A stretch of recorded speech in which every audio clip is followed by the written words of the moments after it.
So this is Taylor Bond. I'll be reading Songpa-gu, subtitled The Hill with Many Pine Trees.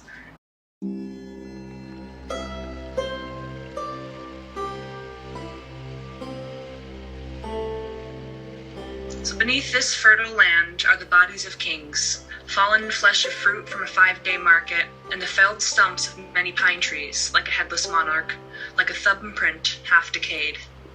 Here, Lotte Tower rises from concrete, lays its base in the ground once flooded, once fought for, and pierces the blueness of the sky open like a yolked egg. Children scream. Couples with matching hats circuit the edges of the lake made scenic with dying flowers, falling petals, a dusty orange, a shriveled pink. Here I trample the witnessing earth, the soil of buried centuries and vibrant life, and yearn for someone alive. Alone, I walk with phantom hand holding mine, a body countries away I dream of. It feels as far as history, like a boat buried below the shore, a capsule of a lonely heart.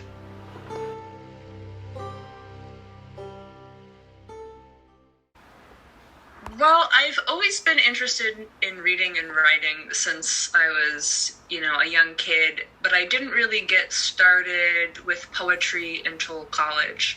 And then when I was in college, my freshman year, I joined a poetry seminar, which was really formative in my writing experience, and then got to meet a lot of really good teachers and started to experience modern poetry more and viewed poetry more as an expression of both kind of like unnamed emotions inside of me, as well as just a way for me to let my creativity loose in a less confined way that like narrative writing or like novel writing gave me.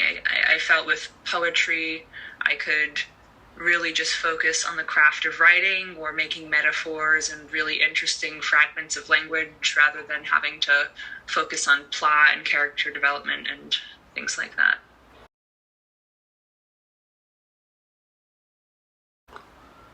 So these poems, the three printed online or published online, are from a larger collection that I'm trying to do, which is creating a poem based off of every gu in Seoul, and either creating the writing based off of a certain memory I have or of the location itself, just the scenery, and occasionally, not as much, but sometimes based off of the history that's occurred in the specific place. So specifically for Songpa-gu, the one I just read,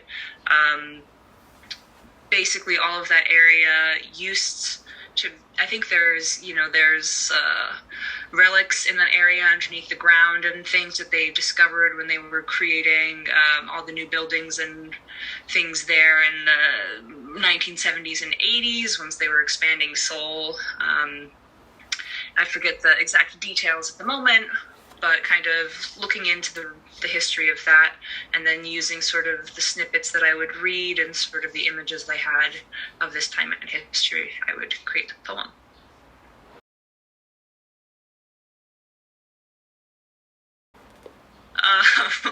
I think this is the hardest question because half the time I feel like a farce myself. Like, am I really writing poetry? Am I actually writing good poetry? I don't know. Most of the time I normally go with the feeling. I just kind of get lost in the words and see where they take me. But in terms of somebody else wanting to become more of a fully fledged poet, I would say the only advice that I really have is just trusting your own truth.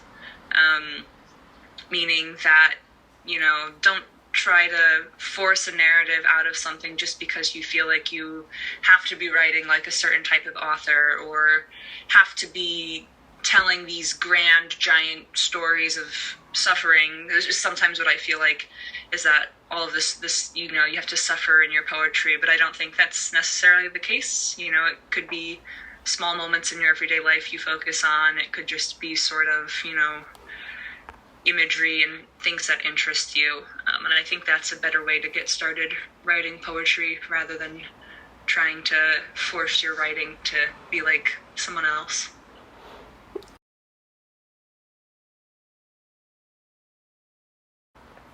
sometimes you don't have to understand poetry. I found that once I stopped trying to understand all the specifics about what exactly does this author say by comparing, referencing the blue refrigerator in their childhood kitchen or whatnot, trying to read into all of the imagery and metaphors there. I think that can, especially for a beginner reading poetry, that can really, get you stuck in trying to understand it. I wouldn't say don't read it like it's for class, just read it based off of how it speaks to you. And I think this is more so the case for some poems compared to others. I think some poetry deserves a deeper read into what it's actually saying and the connections it's trying to make with society at large. But in terms of trying to get somebody to really start to love poetry, or really start to connect better with poetry, I think just let yourself connect. Don't overthink it. Focus on the instincts and the emotions that you yourself feel, rather than trying to just only focus on, trying to discover every single detail that's in the poem.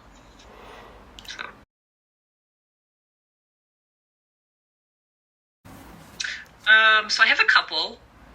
Everything I've read by Ocean Vuong is amazing and makes my heart feel so tender.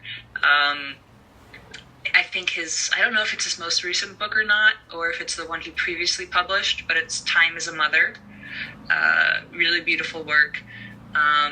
He talks a lot about sort of his experience with his family and how he's Vietnamese American, and has a lot of kind of lingering trauma from the Vietnam War and growing up as an immigrant in the USA. And it's just all very beautiful, tender writing that he does.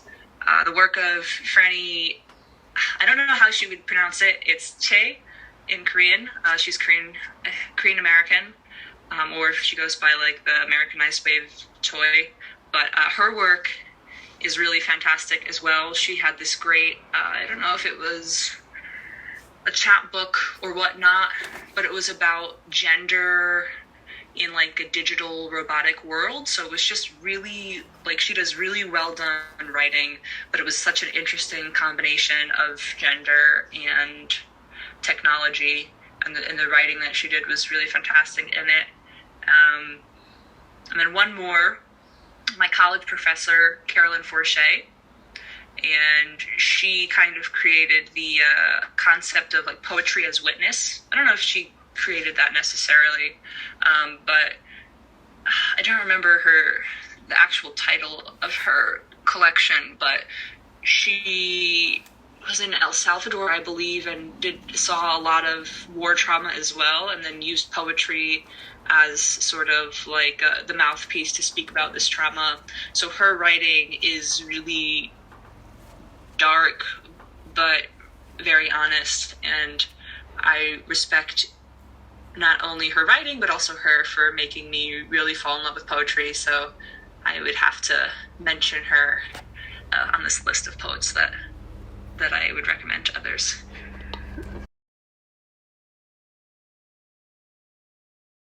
Okay, so I guess my shout out would be for Platform Magazine. They're an indie counterculture magazine based out of Seoul, focusing on art, music, and other counterculture things going on around the city. And just recently in their spring issue, I published a piece on the tattoo culture in Korea and how it's changing and how it's kind of come about throughout history.